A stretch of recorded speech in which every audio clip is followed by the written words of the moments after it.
If you're not willing to go in there and face yourself, you're not gonna find anything. You're gonna live right here on surface, man, right here on surface. So if there is an ending to this world and there is somewhere to go and there's a judgment, you're gonna get there and you might see a chart. And that chart may tell you who the fuck you should have been. And now you get the rest of your life to think about that. Man, I could have lived a much better life if I just would have just suffered a little bit more. If I just would have went in that and realized I had so much more. But fear and the 40% and living here versus living here, being afraid, stop me. Your biggest enemy, the most important conversation you will ever have in your life is the one you have with yourself. You wake up with it, you walk around with it, you go to bed with it. Eventually, you're going to act on it, whether you're good or bad. You have to. That's why the whole thing about this book I have is about you. It is about you. It's strictly about you finding who you are. So many people die, live 100 years, never fucking know who they are. Never know who they are. You have to look in that mirror and know there's so much more in here, man. Because I can literally right now be a 300-pound guy spraying for cockroaches still to this day. If I did not look in that mirror and say, there has to be more to this. This can't be it. And then willing to go into it, dive deep into it, and give all I have to find it. So that's what all that's about. Let's say there's 10 people in this room, and we're all mediocre. But I'm the best of the mediocre people. I now think I'm great. I'm great. We surround ourselves around people that make us feel great. They tell us what we want to hear. The second we put ourselves amongst the uncommon people, we don't like that feeling, that challenging feeling of that person who's waking up at 3:30 in the morning and say, hey, push your on, we're going for a run. We don't like that challenge. We like that person who says, hey, you know, man, I don't feel good today, man. And they say, oh, it's okay, brother. We'll take a day off. Maybe we'll get a pizza and watch the game. We like that. We love that feeling. Why? Because you understand, man, we're good, bro. We don't want that motherfuckers like this. Hey, man, no, bro. Get your fucking shit on, man. Stop being a punk.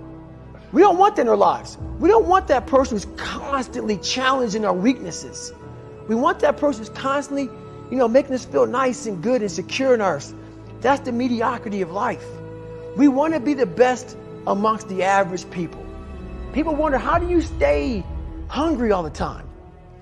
Because after I accomplish something, I don't sit back like a lot of guys who graduate buds, graduate this, graduate that. They get comfortable. They wonder why I'm getting weak, man.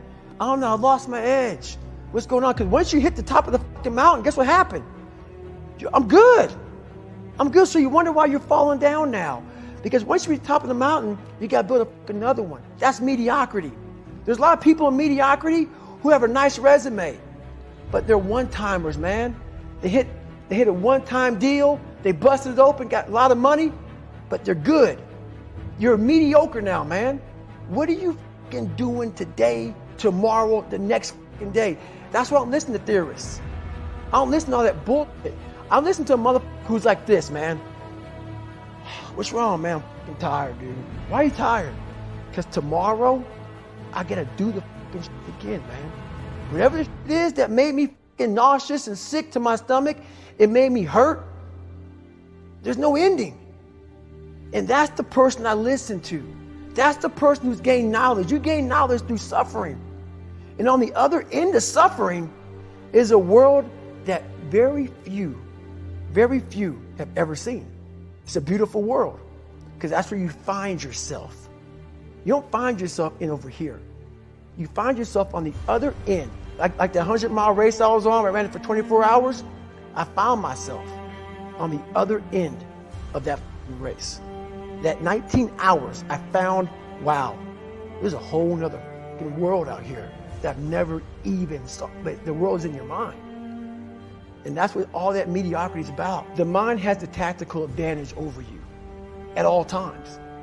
At all times of your life, the mind has a tactical advantage over you. Why is that? It knows what you're afraid of. It knows your insecurities. It knows your deep, dark lies. And it starts to push you away from that. It pushes you in a direction that is comfortable.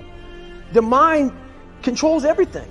So what I realized was that when I was growing up and I was 300 pounds and I got all fat and I got all insecure, I realized that my mind kept taking me in this direction. When things got uncomfortable for me, when I was facing my insecurities, I was facing my fears, my mind said, oh no, we got the tactical advantage.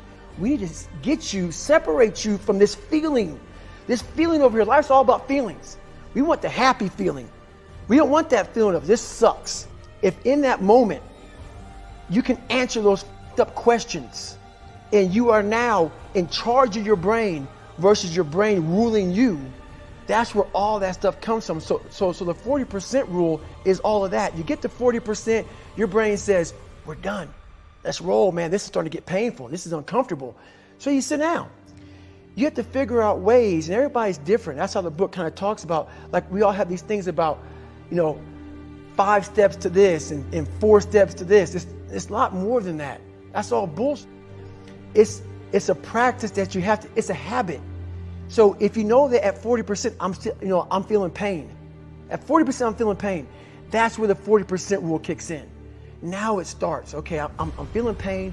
My mind's saying all this to me. It's saying, get out of here, run, flee. The fight or flight kicks in. Okay, we're done. We're not good enough. It starts telling you all these things. You start to believe it because the mind controls all. This is the time where you have to gain control back of your mind. It's okay. Let me see if I can go 45%. And once you start giving yourself more and more hope and start realizing, okay, the mind starts to be, okay, what are you doing? We're supposed to be going right and you're going left. You start then controlling your mind. Start finding more in yourself. And then it goes from 40% to a lot further than that. But that's the start of it though. Get to the spot where your mind is saying stop. Wherever that is, you gotta get there first. And then that's when that starts to work for you. You gotta control yourself in that moment.